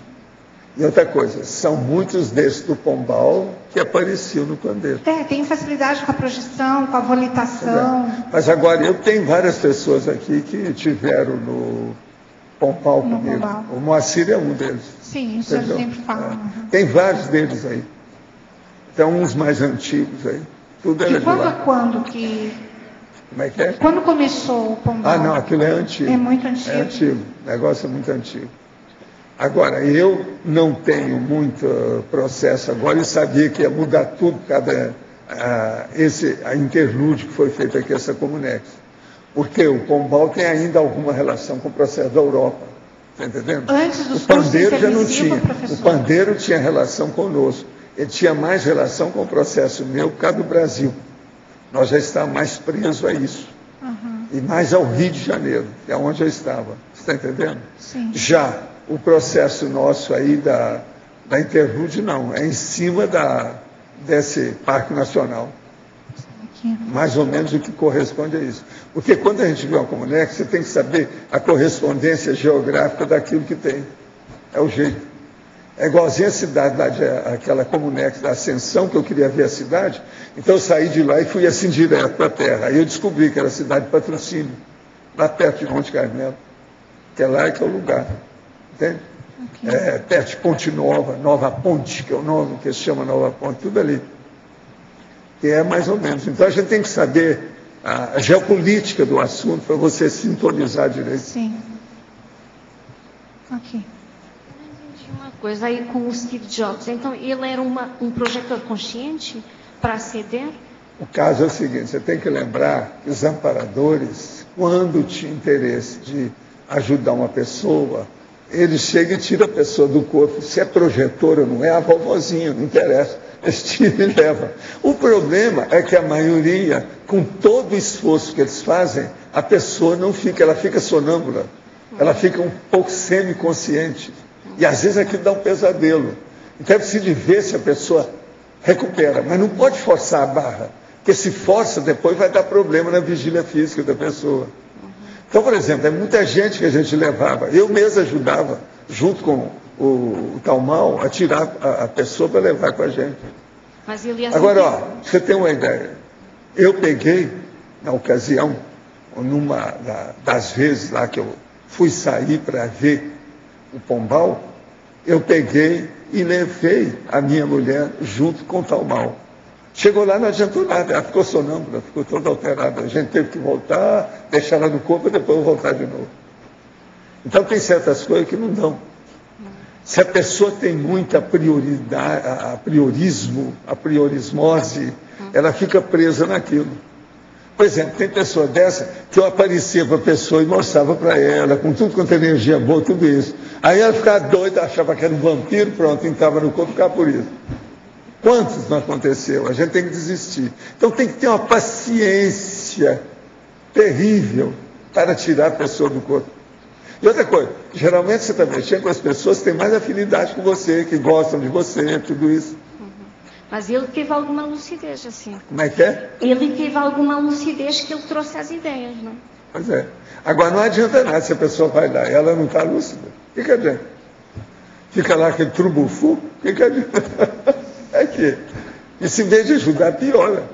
Você está entendendo? Então o problema nosso é ter mais lucidez, estudar. Agora, eu trabalhei muito com projeciologia para preparar esse povo todo, porque nós queríamos aliciar um monte de gente, inclusive extrafísico. Vocês veem que até hoje o povo tem interesse com o processo da projeção, eles chegam por aí. É muita gente. Isso tudo foi feito de propósito. Agora, o pandeiro ajudou demais esse povo, os projetores. Demais. Muita gente. Entende? Continuando aí no Steve Jobs, que é o do dia hoje. No outro dia, o senhor tinha falado do Thomas Edison, né? E aí eu comecei a pensar, eu acho que eles têm algumas características em comum. Porque o Thomas Edison também, ele juntava os gênios à volta dele. E ele tinha essa coisa do capitalismo muito forte, igual o Steve Jobs tem. O que mais que a gente deveria pesquisar para ver se poderia ser a mesma consciência? Não, está um negócio para estudar. Agora, isso é complexo, né? A vida dele foi muito complexa. Do Thomas Alva Edison. Não foi fácil. O negócio é estudar. Ele pisou na bola em muitas coisas, né? Isso pode justificar também as dificuldades. Agora, o que ele era bom, que é superior ao Jobs, a paciência. A paciência dele é a maior que tem nesse povo todo. Ele ganhou de todo mundo. Não, ele tinha uma... O homem é terrível. Ele tinha uma determinação muito grande. Mas paciência. Mas essa, que não era determinação, a pessoa, a maior parte tem. Agora, a paciência... Não, o Steve perdia a paciência. Era irritado. Não, mas o Thomas Edison também era. Pessoa que usou droga. O senhor está falando que ele era paciente de Não, ter esperado... Ele era paciente na pesquisa. Na pesquisa, mas na realidade... Ele era terrível. Mas ele pegava os gênios para fazer e ele insistia. Não deu certo esse, vamos o outro. Não é que ele ficasse noite após noite em cima daquilo. Ele tinha um grupo, então ele era determinado que ele ia encontrar uma solução. Mas ele pisou muito na bola com relação àquele outro inventor, né? Ele fez muita campanha contra, ele foi muito negativo ali. Então isso poderia justificar as dificuldades. Por isso que eu estou falando, a vida dele é difícil, complexa. Agora, vocês sabem, mexer com muita ideia não é fácil. A vida da gente, quando você mexe com muita ideia, ela se complica. Olha a minha vida como é que é. Parece, você acha que a minha vida é simplista? Não parece. Se for olhar tudo que já aconteceu, não é. Só porque eu estou mexendo com essas ideias. E olha, eu nunca peguei num trabuco para ir contra ninguém. É duro, a vida é duro. Só uma dica, tem um filme chamado Piratas do Vale do Silício, não sei se já foi comentado. Como é que é? Piratas do Vale do Silício. Sim. É um filme de 99. Eu já vi falar, mas não vi esse filme, não. Que mostra bem a relação do Steve Jobs com o Bill Gates, dele com a família, dele com as drogas, com as comunidades que ele viveu na adolescência. O filme tem isso? De 99. Arranja esse filme para mim. Piratas do Vale do Silício. São os parentes dele. Né? Agora, é engraçado, professor, porque no jornal, estava lendo na Folha essa semana, saiu na opinião do... Outra capa, acho que foi ontem até. E o cara que escreveu, ele comentava exatamente dessa leva que nasceu entre 56 e 54, e que inclui aí todas essas feras aí da informática, né? E como que isso... Então, agora o senhor fala do... Eu vou só falar uma coisa para vocês. Na questão do Steve Jobs e do povo do Vale do Silício, eu descartei os meus processos de pesquisa na ocasião, porque eu falei assim, isso eu não posso contar com isso, porque tem muita droga. Tudo que tinha droga, eu descartei. Eu falei assim, se acontecer alguma coisa, vai ser exceção. Então a gente deixa. Agora, negócio sério mesmo, não vi problema nenhum. E a maior prova é essa, o cara morreu com 56 anos. Já era para ter viver mais, que agora que ele estava na fase de maior produção. Agora, essa ideia do Thomas Edison combinaria com essa gurulatria, que há uma gurulatria com o Steve Jobs, e a nossa... Tem, mas isso aí, em matéria de ciência, em qualquer linha de conhecimento, tem, né? Não tem eu jeito. acho que eu não vejo com o Bill Gates a gurulatria que tem com o Steve Jobs. É bem mas, por diferente. exemplo, o Einstein tinha umas coisas dela. Sim, e eu acho que o Thomas Edison também. Né? Essa coisa de... Então isso varia. O Bill Gates é porque só pensa em dinheiro. O cara pensava demais em para dinheiro. questão emocional, né? É uma coisa passional dos usuários com o objeto de desejo. O show, bem artístico. Agora, assim. outra coisa. Esse povo da informática, do ponto de vista da freguesia, a clientela, são os mais pirados. Porque tudo são fanáticos. É fanático igual a religião. Os nerds, esse povo tudo é doido. Olha só os hackers. Gente, pensa bem nos hackers. Veja bem o Assange, o Julian Assange. Mas, como é que é esse cara? Professor, o senhor não acha que a maioria, porque pelo menos o pessoal que eu conheço da informática, que era assim, cabeça mesmo, era tudo meio autista. Era tudo meio autista. O cérebro não era muito porque certinho. o próprio computador leva a pessoa para o autismo. Que a pessoa mas naquela época não tinha ali. computador. Mas não é bem assim, não. Por exemplo, você não pode considerar o Julian Assange como autista. Não, mas... Muito embora ele faça tudo com um personalismo, centraliza tudo na mão. É muita besteira que ele fez. E o cara é pirado, né? É só ver esses livros aqui que a gente viu. Esse aí eu quis saber, que eu não conhecia muita coisa dele. Esse australiano é totalmente pirado. Bastante. Você acha que são todos superdotados? Hein? São todos superdotados. Todos superdotados, mas numa fase, assim, parcial. Tem uma linha. Aquilo é o processo daquilo. Ele tem lá. Isso tem. Todos eles, a maioria são. Agora, mas isso é pouco. É aquilo que o Tiago estava falando. A maior prova é o seguinte, são os caras desses que entram em tóxico. O cara desse que fica fazendo coisa de hacker.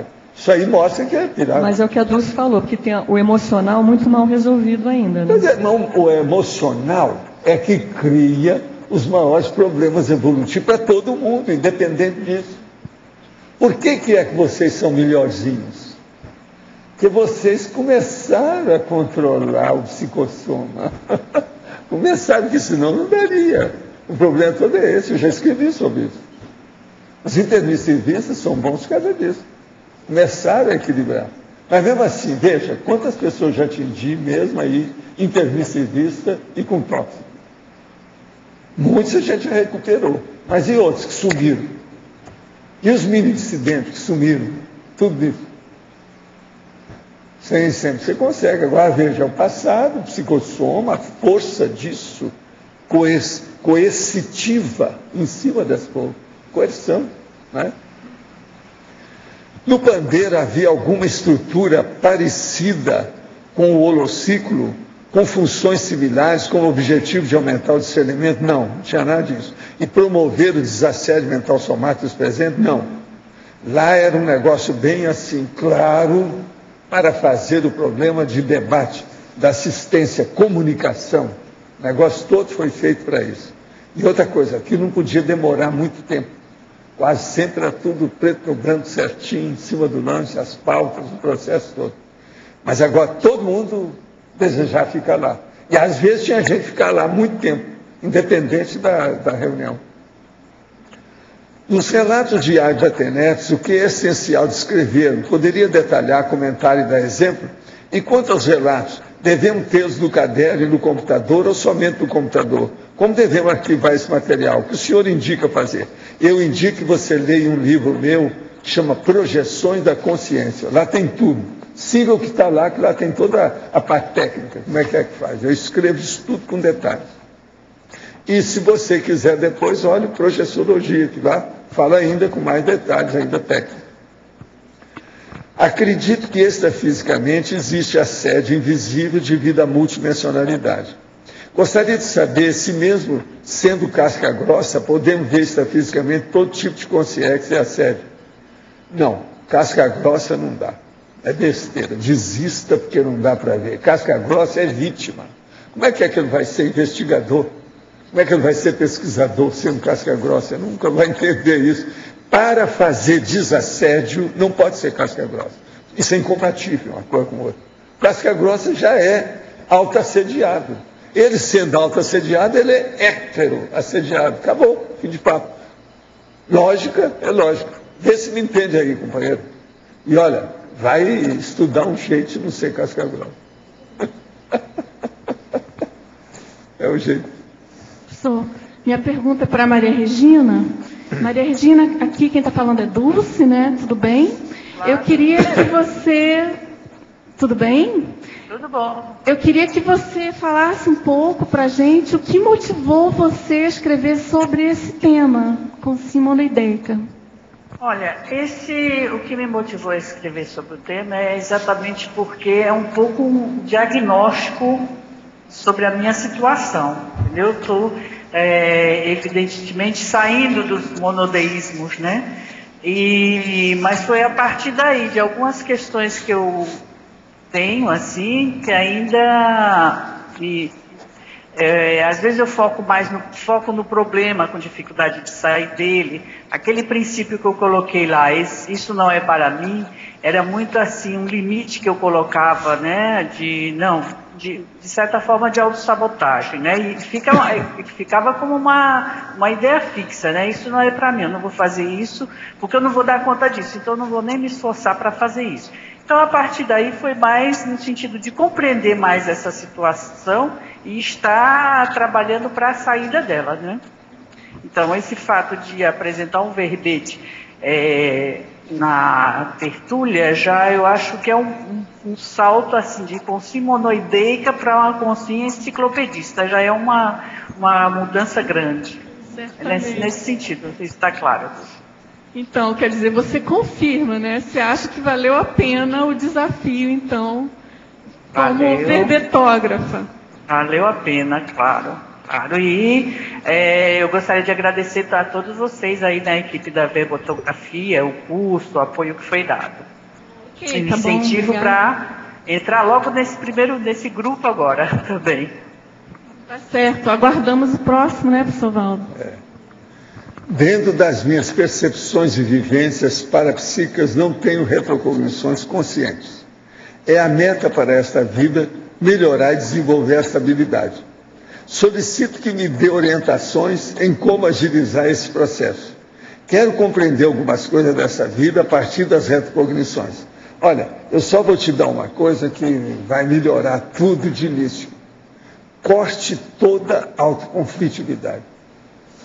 Isso vai ajudar demais a sua memória. Não ter conflito. Dê um jeito de você colocar isso, porque você estuda esse processo. De modo que, a primeira coisa, seja a primeira paciente você, para você mesmo. Acabe com a conflitividade. Isso aí pode ajudar muito. Agora, a nossa amiga lá do Equador. Respondendo a sua pergunta, eu tenho 41 anos, nasci em 1970. Me mudei para Quito em junho desse ano. Há algum projeto para a construção de uma universidade conscienciológica? Aí tem que ver com a turma que está estudando isso, né?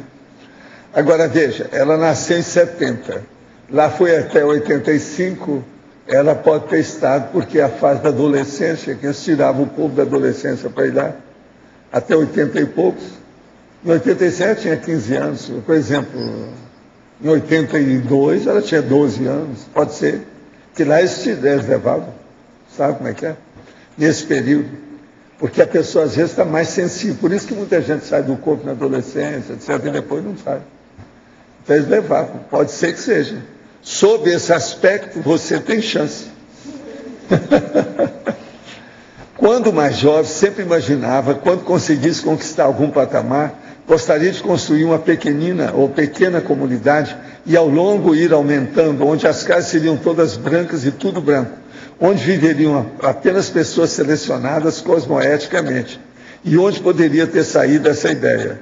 Isso aí deve ser porque você fez muita construção no passado. Foi arquiteto, companheiro aqui do Everton. O problema todo é esse, está na cara. É um homem que está falando isso. Agora, gente, sobre o processo de pandeiro, eu queria mostrar para vocês que eu tenho um quadro aqui, ó, para vocês verem se tem a ideia. O pandeiro, veja bem, nada mais era do que uma amostra grátis daquilo que seria depois o que eles fizeram, que é o processo, vamos dizer, do campus que o Jobs falou, que é o interlúdio. Agora, o pandeiro nada mais é do que a parte grande que nós fizemos uma amostra reduzida, que é isso aqui, que é o tertuliário. Esse aqui, eu já falava, que é o mini pandeiro, é o nome que eu usava. Agora, lá no Rio, tem um troço lá chamado Maracananca. Esse Maracananca tem um Maracanãzinho. Vocês estão entendendo? O Maracanãzinho é a amostra grátis do Maracanã. Vocês estão entendendo como é que é? Então, vamos entender isso. O pandeiro era a realidade que possivelmente o Jobs viu que queria fazer o campus que ele pensou. Então, todas essas, uma coisa inspira a outra. Isso aí faz parte do serviço. Agora, o negócio é o seguinte, ele nasceu em 1955 e o pandeiro funcionou mais em 1975 e 1985. É quando ele tinha de 20 a 30 anos, a parte mais básica. Deve ter sido quando ele apareceu por aí naquela época. Eu não marquei essas datas, esse negócio nada. Porque eu estava tão ocupado com as outras coisas, aquilo que eu precisava de ver, que não dava, de vir do livro que eu estava fazendo. Agora, ó, tem muita insinuação no livro, projeciologia, dessas coisas todas. Tem. Mas só eu que sei.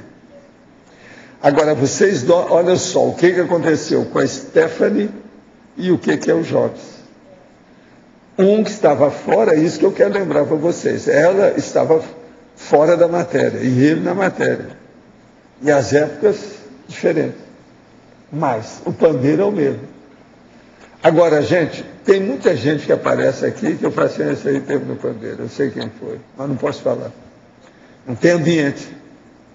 Tem gente, se você for falar, enquanto a pessoa está crescendo aí com as coisas, ela embiruta, dá alteração.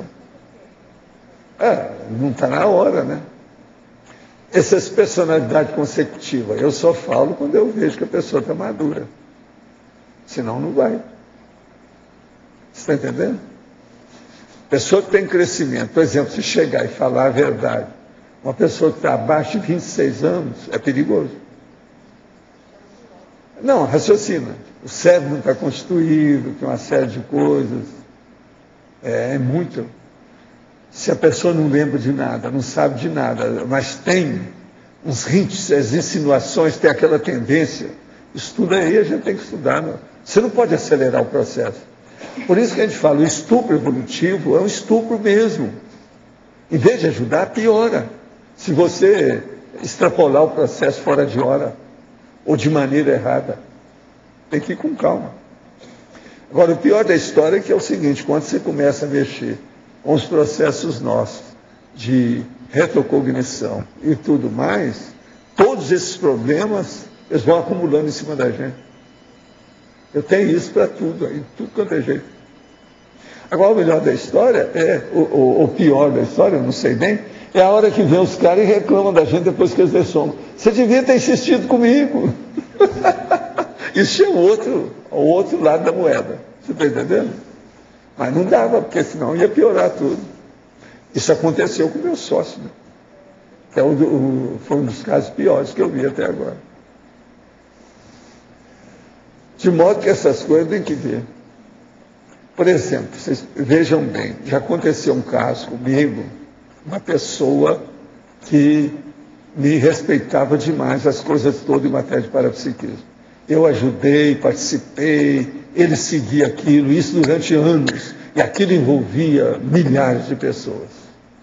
Essa pessoa dessoma e vem com o mesmo jeito que ele estava em matéria de liderança, de domínio da situação, querendo ainda influir em tudo que estava aqui. Veja bem como é que é possível uma pessoa super lúcida. Chegou, ficou envolvida, o vinho subiu pela cabeça dele, ele dessoma e ficou do mesmo jeito. Aí eu cheguei e falei assim, não dá para seguir, você hoje é uma consciência. Não é mais, acabou, fica para outra. Esquece isso. Então, vocês vejam bem como é que o poder, mesmo com lucidez, como é perigoso. Já pensou? Muitos aí podem dessomar, depois vem danado da vida com a situação, querendo segurar o negócio, levar tudo do jeito que era. Como é que fica? Isso tudo a gente tem que olhar. É o jeito. Quem é que está com o microfone aí? Professor, sobre essa questão de mesmo sendo levado, no caso pelos éfros, pelos amparadores, a pessoa ficar obnubilada. O que é a causa disso? É uma condição do holochakra? Não, no caso aí, por exemplo, desse meu amigo, era o poder. Ele, quando o homem aqui, ele tinha uma força presencial das pessoas mais fortes em matéria de presença que eu conheci. Para você ter uma ideia, olha só o que aconteceu. Dentro do processo da empresa principal, que ele praticamente renovou tudo e fez até instituição assistencial, tinha uma diretoria, numa das empresas mais sérias. E diretores assim, que às vezes estavam lá já há 15, 20 anos. E o diretor ali dentro, eram poucos diretores, mas todos com muito poder. Administração, tudo isso. Um desses chegou numa determinada idade lá na vida dele, era dos mais antigos, junto com o chefão, chegou para mim um dia e falou que queria conversar comigo. Agora, ele sabia das minhas relações, que ele viu eu ter contato com o chefão. E eu era bem mais moço do que ele, presta atenção. Eu tinha, naquela ocasião, 40 anos. O homem já tinha mais de 70. Mas muito lúcido, tudo ali. E outra coisa, já tinha prestado serviço de tudo quanto é jeito ali no trabalho. Ele chegou para mim e praticamente chorou na minha frente. Me explica, como é que você consegue conviver com ele de igual para igual, com as coisas todas corretas?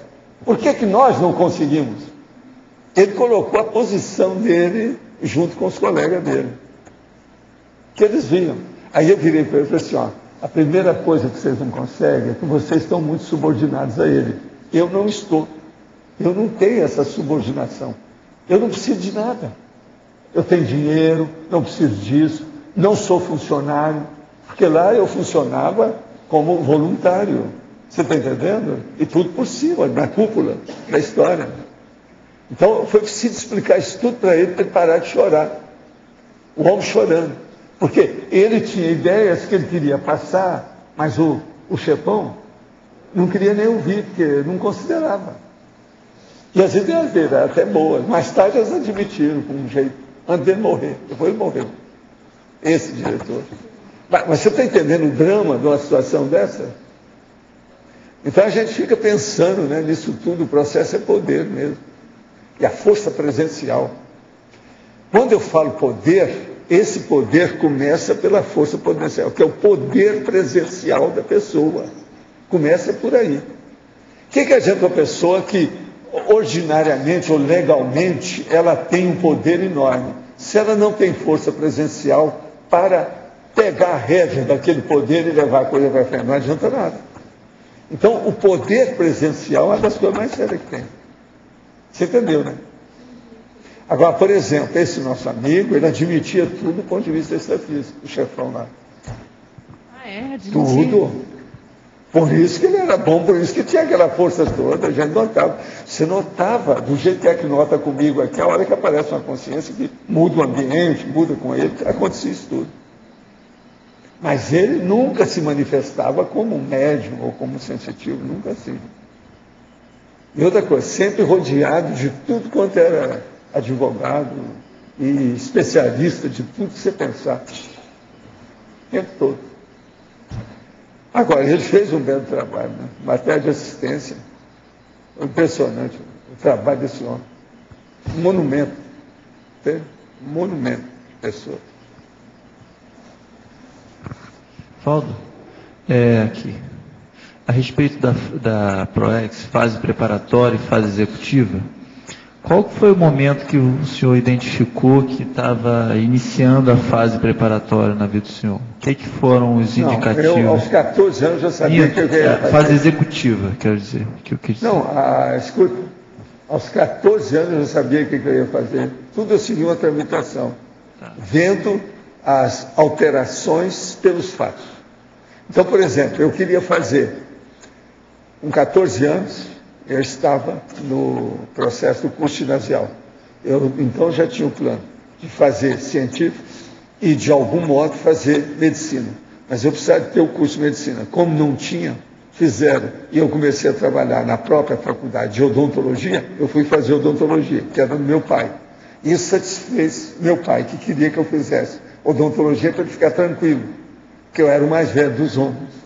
Com isso, segurava. Eu podia morrer, porque estava muito doente, tudo alterado, aquele negócio todo. Então, eu já tinha esse plano todo. Quando eu acabei o curso de odontologia, eu entrei na medicina imediatamente. Você está entendendo como é? Que era meu plano. Agora, logo em seguida, eu tinha um plano de cair fora logo. Que acontecesse aquilo, que eu queria viajar, fazer alguma coisa. Mas eu tinha que fazer um pé de meia. Porque tudo eu dava para os outros, tudo eu distribuía, eu fazia assistência. Que era com meu pai, do jeito que era o meu pai. Então, o que se passa com isso? A hora que aconteceu isso, que eu já estava trabalhando no processo, já era dentista e estava começando a estudar medicina, acontece o negócio do Chico Xavier e minha mãe vem me pedir.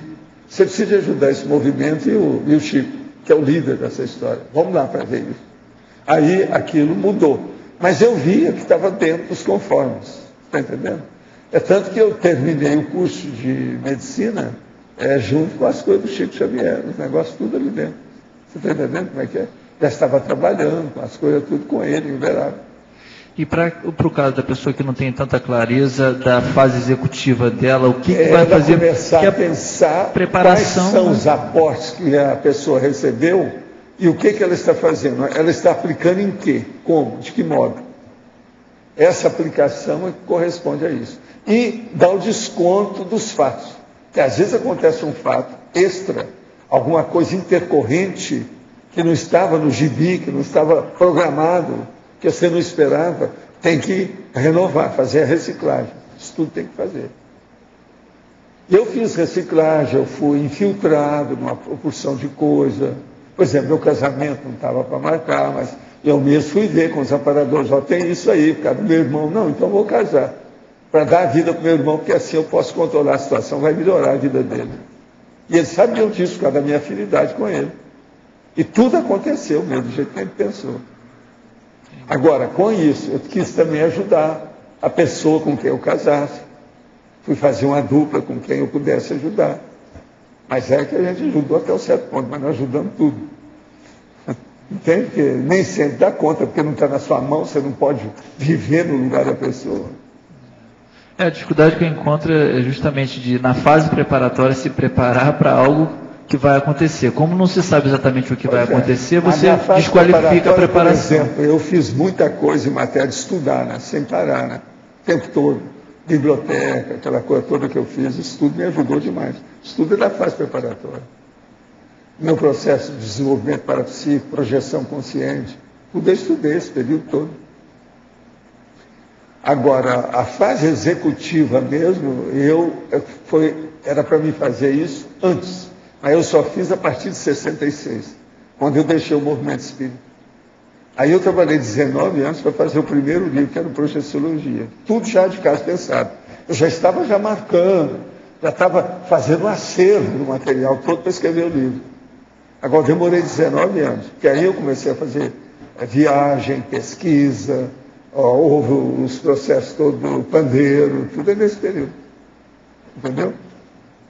Agora, a hora que eu publiquei o livro, o dia que eu publiquei, eu telefonei para a Pia Steiner, falei assim, Pia, acabou, já deslanchei, acabou, a baratosfera não influi mais nada.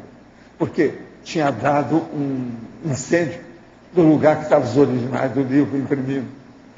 Mas eu cheguei lá e olhei assim, quando chegou o aparador e falou assim, não precisa ter nada. Vai chegar até na parede onde é que estão os livros, mas não vai pegar não, pode ficar firme. E o povo tudo saindo do prédio, aquele negócio, todo caindo no centro, não aconteceu nada. E o livro foi publicado. Agora, aquilo foi um problema, o livro. Projeciologia foi um livro que me deu mais trabalho, inclusive, para publicar. E outra coisa, gratuito, né? E olha isso, a primeira edição. Esse deu trabalho demais. Os assediadores não queriam publicar de modo algum. O negócio não é fácil.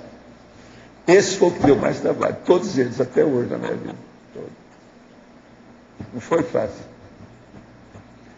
Agora, a repercussão também que deu é aquilo que a gente já esperava. Né? Eu fiz tudo distribuição gratuita, pegou muito, o negócio abriu o campo, ajudou muito.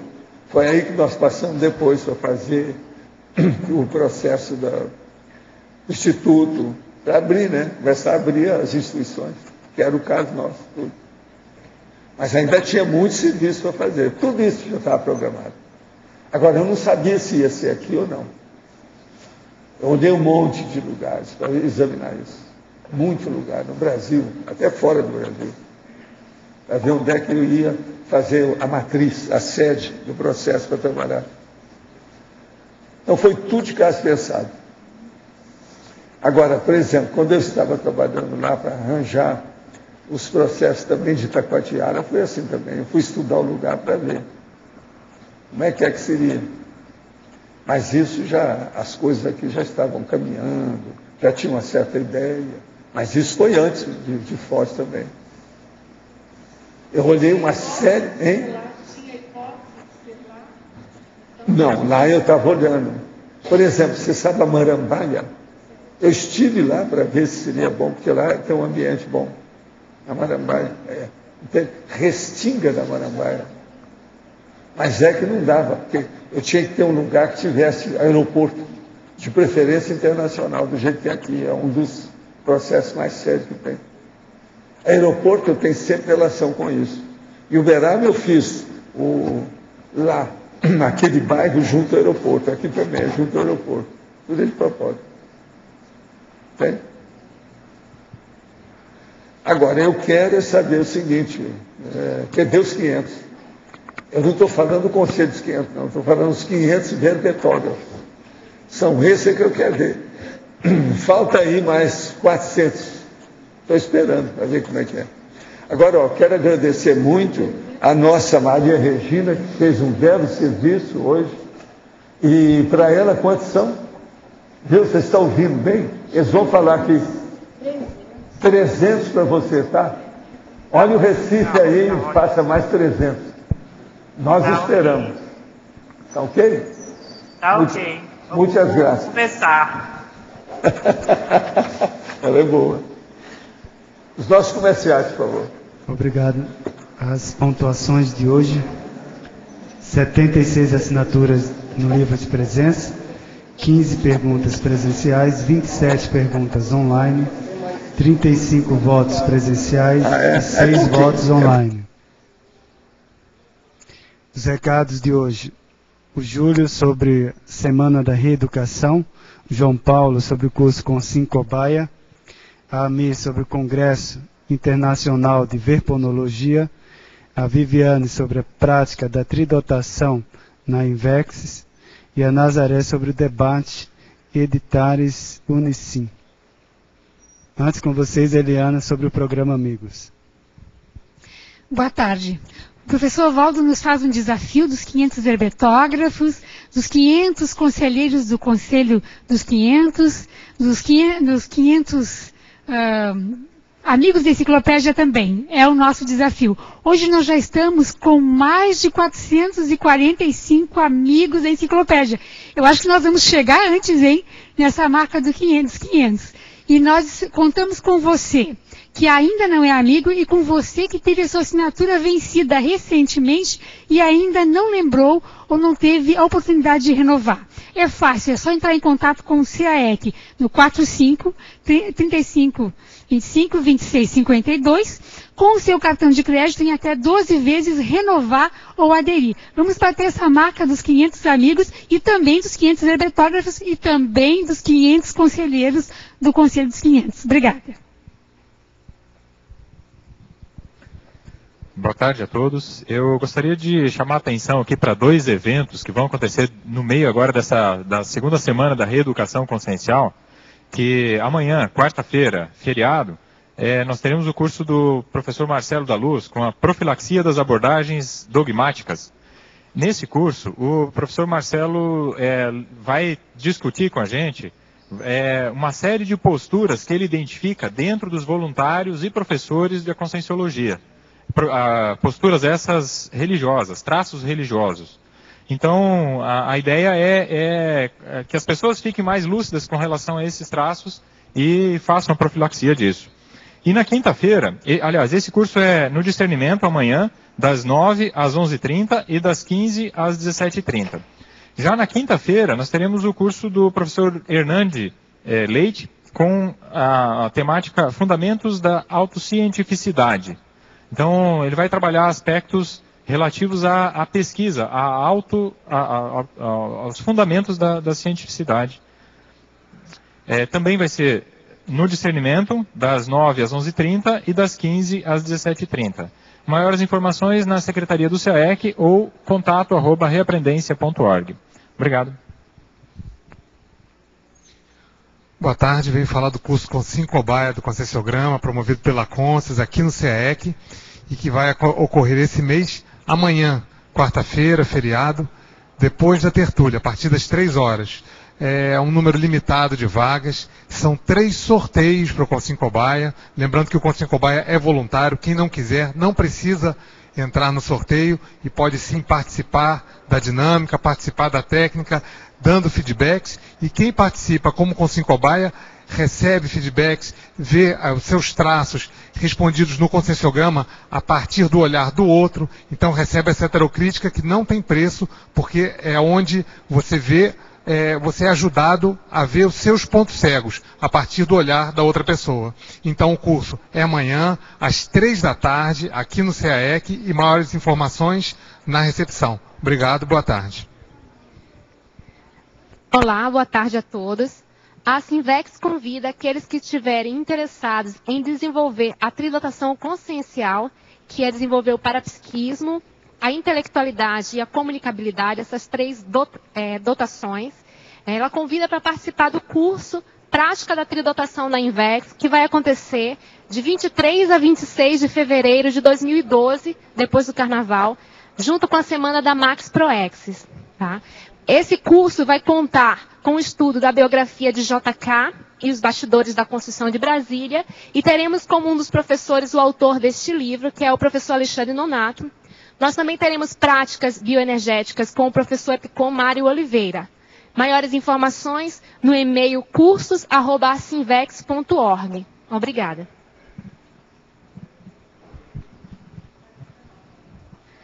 Boa tarde. O Conselho Científico da Unicim, em parceria com a Reaprendência, convida a todos para participar do debate com os editores, um debate aberto, onde o público, autores e futuros autores, terão a oportunidade de esclarecer as suas dúvidas quanto às políticas de publicação dos veículos de publicação da CCCI.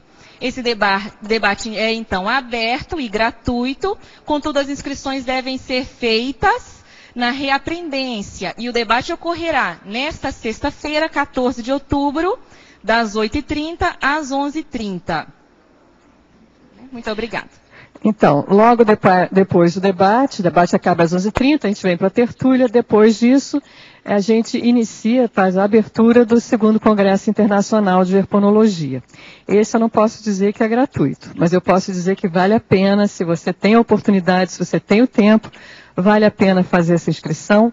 São 5 conferências, 4 meses de debate, temos temas de conscienciometrologia, temos temas de paraepistemologia, temos uma outra mesa de consciencioterapia, enfim, o evento está muito rico e nós contamos com a sua presença para aumentar ainda mais o nível dos debates. Inscrições na recepção do CAEC, eu acho que o debate também, Reaprendência, também é a recepção do CAEC, se não me engano.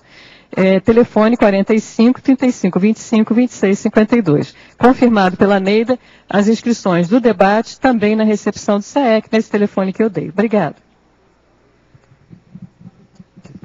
E para amanhã teremos o verbete Banana Technique, a especialidade comunicologia. Obrigado pela presença de todos e até amanhã.